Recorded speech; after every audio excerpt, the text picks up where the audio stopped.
Toy ny fanao isan-taona moa dia samy manao izay ho afany ireo sekoly indrindra fa ireo manana ankizy madinika amalifaliana azy ireo rehefa vanim-potoana ny fety tahaka izao tsy diso anjara atao anatin'ny fikarakarana fety ary zareo tetsy anivon'ny sekoly Les Lutins Ankadifotsy nanana ny fandaharam-potoanany manokana ihany koa ity sekoly ity.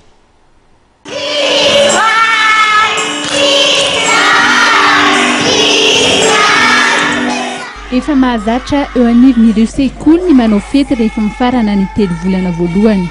Toy izany ny eto anivon'ny Les Lutins Ankadifotsy nandray anjara tamin'izany avokoa ireo mpianatra hatramin'ny classe de 3e.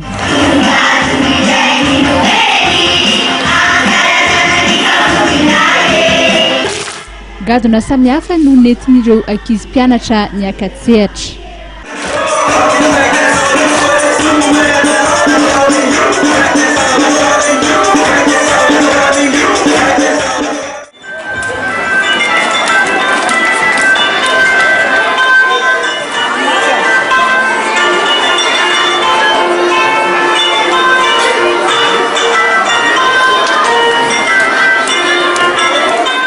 Niara-paly ny rehetra nizarany afalian'ny krismasy. Anisan'ny nanamarika ny fotoana androany ihany koa ny fizarana ny bulletin.